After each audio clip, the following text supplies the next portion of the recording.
How in the world did you deduce that? Deduce what?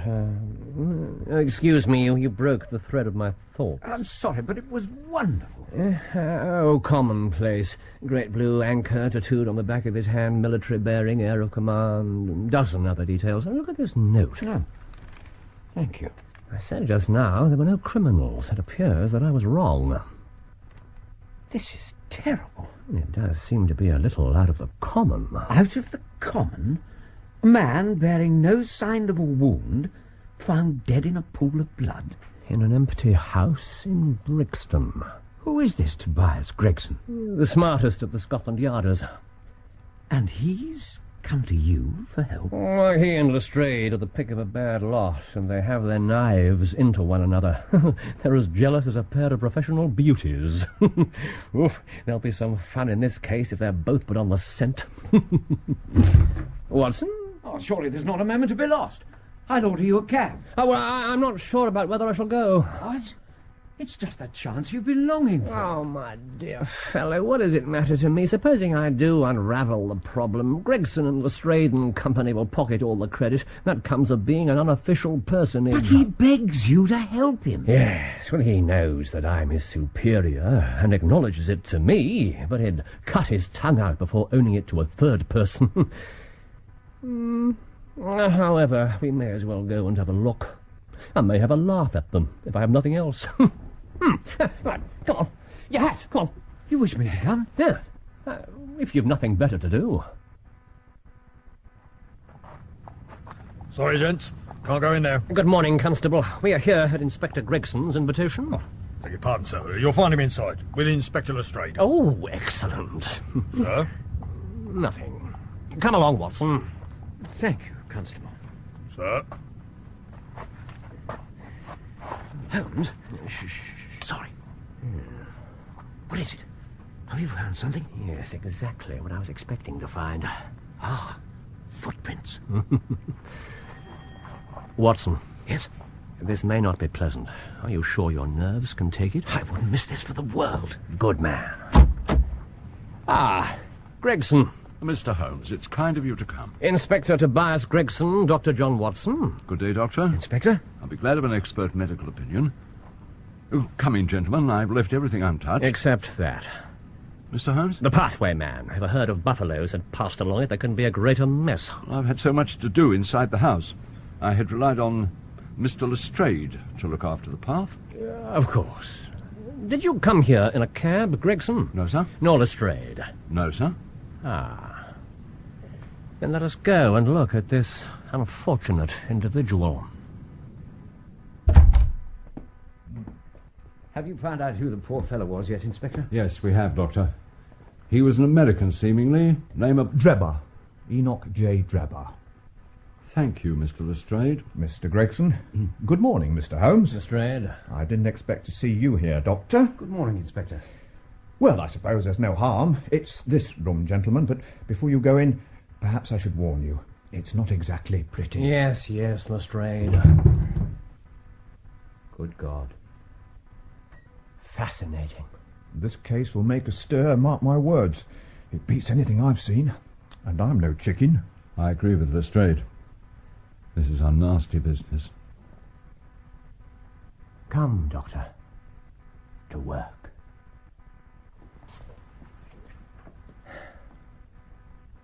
You're quite sure there's no wound? Positive. And yet there's blood everywhere.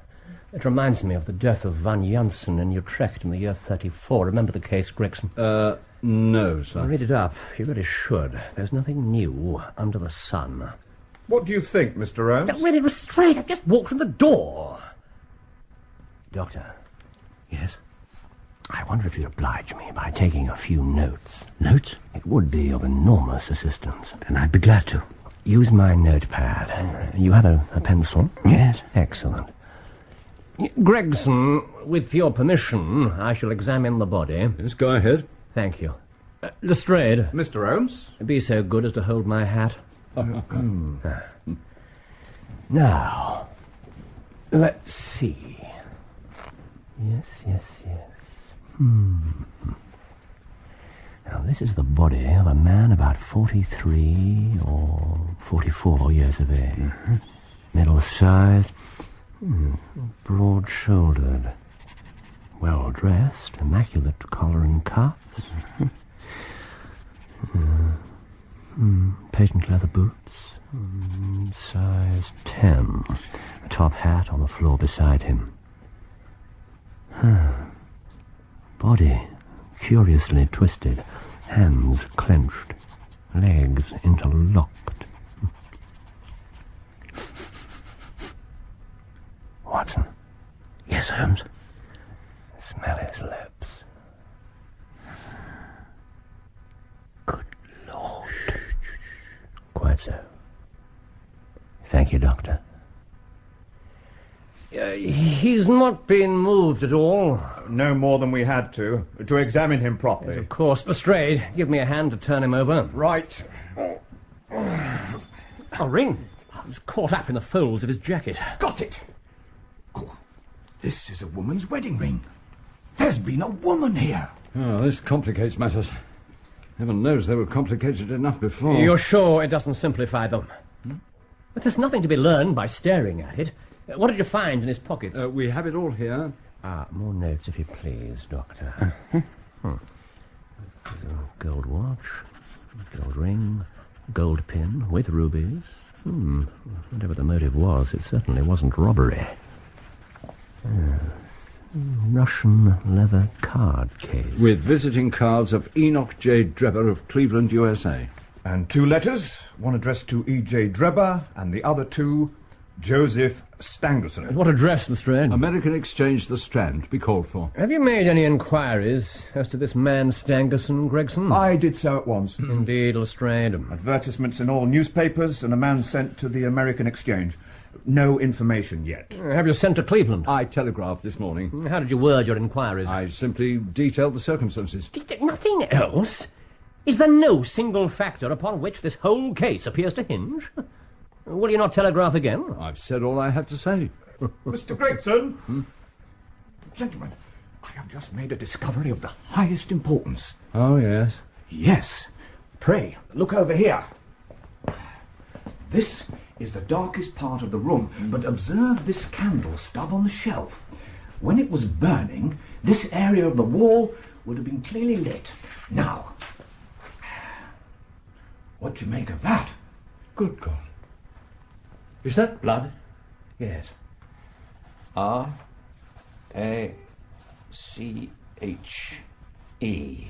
Written in letters of blood. Rach.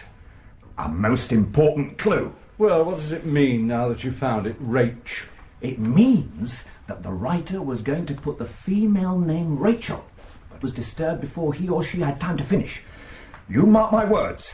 A woman named Rachel has something to do with all this. It's all very well for you to laugh, Mr. Holmes, but the old hound is the best when all's said and done. I really do beg your pardon, Lestrade. You deserve the credit for having found it. And with your permission, I'll examine the room now. I've already done so. Now, carry on, Mr. Holmes. Thank you.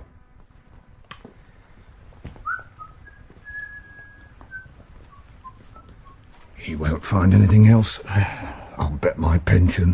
Look at him sniffing around.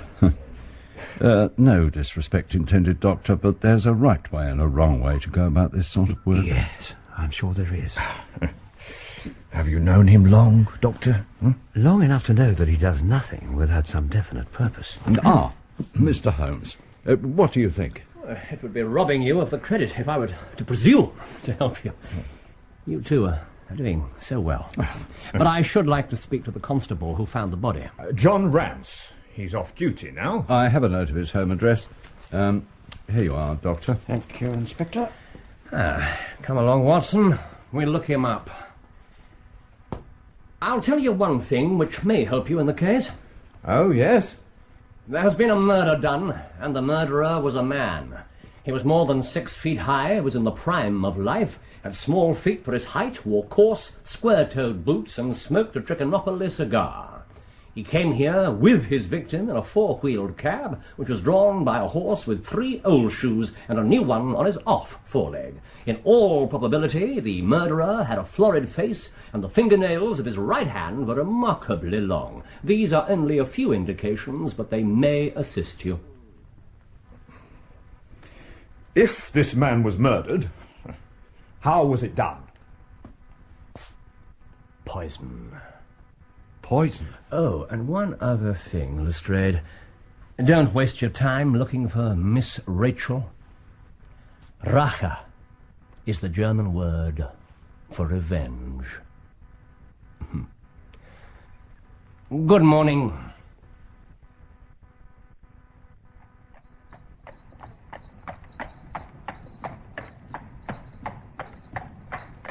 It seems obvious once you've explained it. I can understand how you knew about the cab and its horse from the signs in the mud, and how you calculated the height of the murderer from the length of his stride. I was right about the footprints. You were right about the footprints. Well, what about his age?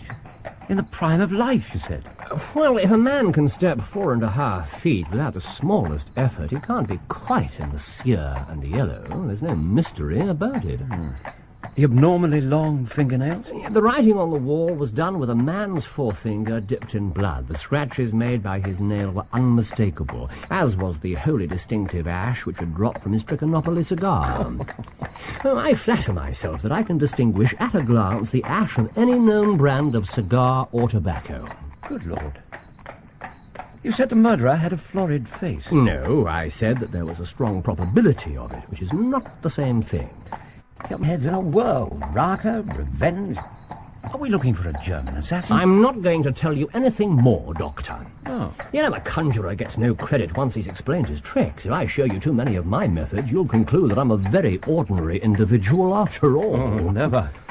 You have brought detection as near an exact science as it ever will be brought in this world. I'll tell you one more thing I read from the footprints. The 2 men came in the same cab and they walked down the path as friendly as possible, arm in all probability. Arm in arm? Yes, once they get inside, patent leathers, the victim stood still and Square Toes walked up and down the room getting more and more excited.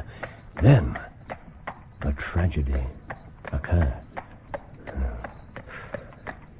We must hurry up.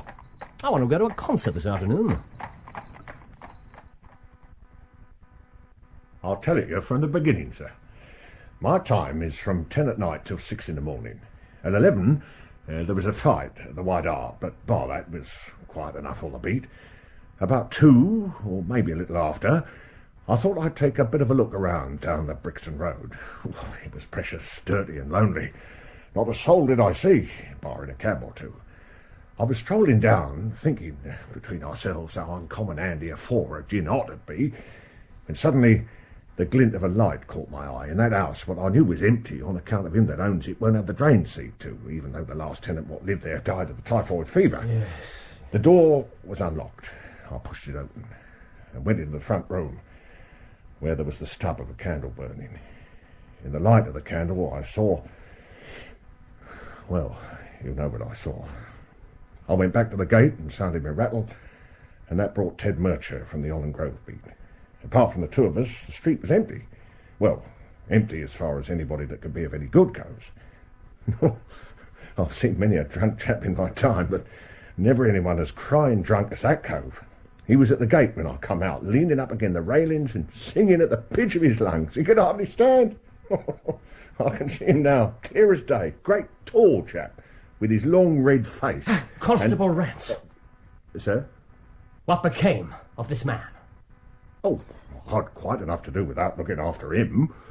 Oh, I'll wager he found his way home all right.